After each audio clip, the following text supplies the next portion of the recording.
نادين من الناس اللي بعت محبسها لزعلتني. الحب بزمن أزمة الدولار هو عنوان هيدا الفيديو. لتعرفوا تفاصيل أكتر تابعوني. بعرفكم على صاج الحب. أنا أطلقت عليهم هالتسمية بس شفتهم قلت لهم شو اسم الصاج؟ قال ما بنعرف. قلت لهم صاج الحب. علي ونادين شاب وخطيبته قرروا لحتى يقدروا يتزوجوا ويأمنوا تكاليف العرس قرروا يفتحوا هيدي فينا نقول الصاج على الطريق، هالفرن البسيط هالبسطة ما بعرف شو بدي اسميها، لحتى من خلالها شو ما بيجمعوا يجمعون لحتى يأمنوا فيهم تكاليف زواجهم. حنعرفكم هلا عليهم أكتر، حنقرب لعندهم. علي ونادين. علي خبروني قد ايه لكم فاتحين هيدي البسطة؟ شي 15 يوم تقريبا. هون عاملين صاج كذا هيك البان واجبان، بندور وبصل، كشك كذا. فهيدا نحن والله اخترعناها، اجى من راسنا الفكره وكرمالنا انه بس هيك تساعدنا شوي على امور الحياه بتعرف انت، ونحن خاطبين يعني. فبدنا ننقل ونجيب اغراض وعفش وهيك.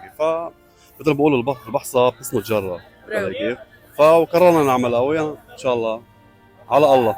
ومثل ما عرفت نادين انه انتم كل يوم عم تفتحوا من الساعه 6 بالليل، لا الله يجبر، لانه قبل لانه 12، لانه بالنهار انت بتشتغلي وهو بيشتغل بغير شيء. اول شيء هيدي الايام ايد وحده ما بتسقف. ثاني شيء انه نحن قررنا ننزل على الشارع نعمل بصمه خاصه فينا. انا دائما حدو معه ما بتلقى يعني. ما احلاكم عن جد، ما اطيبهم. هون عصافير الحب عنا علي ونادين، الله يخليكم لبعض. قد ايه لكم خاطبين؟ قلنا سنتين وما قادرين تنقلوا بسبب هالظروف. بصراحه ما قادرين ننقل انه بسبب الدولار، بسبب الظروف، كل شيء غالي بتعرفي انت يعني طبيعي. فنحن يعني واقفين بس انه قصه العفش، فما عم نقدر انه شغله وحده. فقررنا نفتح هذا قطع سيارات الصبح، دليفري. بتشتغل دليفري قطع سيارات بمحل الصبح، وهون بفتح من 6 ل 12 بالليل. ونادين شو بتشتغلي؟ كمان بمحل ثياب موظفه بس خلص. برجع بس خلص بيجي كمان بساعدهم. اي ساعه بتخلصي هونيك وبتجي؟ 8 وبيجي لهون. يعني بتشتغل من الصبح ل8 نادين، بتخلص مش بتروح بتريح بالبيت، لا بتجي لهون على هيدا الكيوسك لحتى تساعد خطيبها علي. 100%. وشو بدنا نحكي؟ قد ايه بتشوف لها اياها كبيره لنادين؟ كثير يعني، عندي ايام بعد الله اكيد. عرفتي كيف؟ حلو. وهي حياتي كلها يعني بصراحه. هي اللي بتشجعني، هي على كل شيء.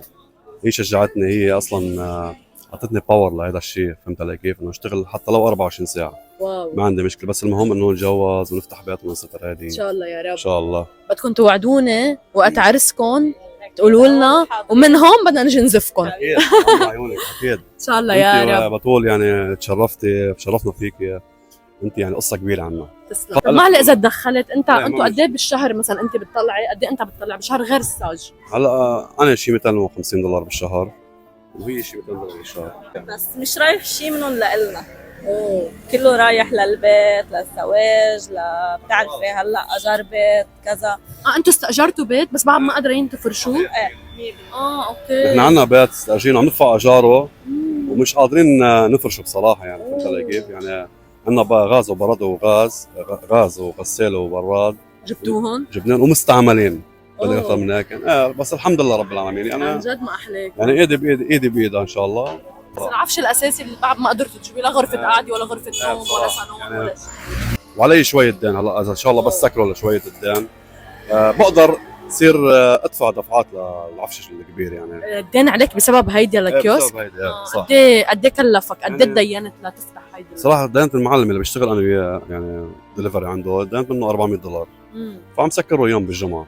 صراحه انا بحكي هيك ستريت بصراحه يعني. ما عندي شيء طبعا. فخوره فيكم قد الدنيا عن جد. بتعقدوا وبتعطوا درس لكل شاب وصبيه، خاصه اليوم نادين انه بنشوف قد ايه يعني قليل البنات اللي حتى عم ترضى بالقليل. عرفت علي؟ فبهيدا الزمن الصعب، بزمن المغريات، بزمن اليوم السوشيال ميديا، هيدي بتغار من هيدي وبدي اعمل لي هيك وسوي لي هيك. نادين منا حدا متطلب؟ نادين مش منا حدا متطلب. نادين يعني استغفر الله بديش اقول له المقدسه. سبحان الله يعني. الله ما بعرف كيف بعث لي اياها. هي القصه كلها عندي. فهمت علي كيف؟ لا بتطلب لا خاصه بالمتطلبات يعني. انا احيانا بترجاها جيب لها مثلا انه قطعه ثياب حتى يعني بدك اكثر من هيك هم محبسك ما في محبس. فهمت علي كيف؟ نادين من الناس اللي بعت محبسها لزعلتني هون. نادين من الناس اللي بعت محبسها لزعلتني هون. بدك اكثر من هيك اقسم بالله. بدرجه تضحيه؟ تضحيه هالقد؟ يكون البنت بتحبه للشاب اكيد بدها تضحي معه على الحلو. ليه اسمها على الحلوه والمره مع بعض؟ كان اذا ما كانوا على المره قبل الحلوه. ولا لحظة فكرتي تفترقوا بسبب هيدي الصعوبات؟ مستحيل. هي هيدي الصعوبات هي اللي قوت الحب بيناتنا. يعني حبينا بعض وتعرفنا بعض بظروف كثير صعبه كانت. الوالده متوفايه، حتى الولد توفى بعدها بشهر. انت كيف؟ كمان نفس الشيء، حتى اهلها يعني ناس معطرين واوادم وقد حالهم كثير. انت كيف؟ ف مثل ما بقولوا كملنا بعض وعم نقاتل بهالحياه. اذا ما الوحده حست بخطيبها انه ليش اذا ما حست فيه بالصعب انت بدها تحس فيه. صحيح. وبعدين هيدا هو الحب، هيدا اسمه حب. صح. يعني هو يعني لو ما في حب ما بيصير، ما بعتقد كان بتصير هيدي التضحيه يعني. 100% صحيح. صحيح. شو بدك تقول لها لنادين؟ نادين هي كل حياتي، يعني هي عمري. اذا بتفترق عني لحظه ممكن انا مثلا خلص انتهي من الحياه بصراحه، لانه كثير بحبها. الله يخليكم لبعض ويخلي هالحب. كل شيء يعني بصراحه. الله يخلي هالحب. شو بدنا نحكي هيك شوي عن صاج الحب، نعرف المشاهدين بركي في ناس من بعد هالقصه بتحب تجي وتدعمكم وتدوق لقمتكم الطيبه. اول شيء عامل ليستا بالاسعار كثير رخيصه، عرفت كيف؟ كثير طيب هالكشك كثير. هذا كشك مع جبنه. هذا كشك من البقاع. ايه من البقاع، هذا كله من البقاع. مره فوق بتعمله بتنزل لي اياه.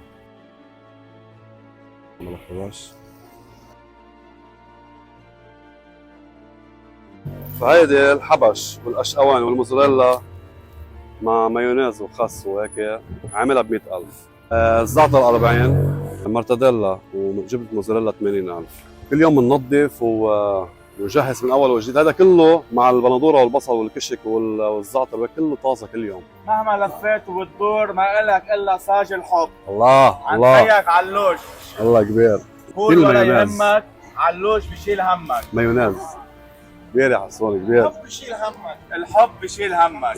يعني فعلا اليوم شفنا قصة ولا أروع بتلامس قلوبنا كلنا، قصة عن التضحية والوفاء والإخلاص والمساندة، وفعلا الحب الحقيقي يلي صار نادر بهيدي الأيام وعلى الحلوة والمرة.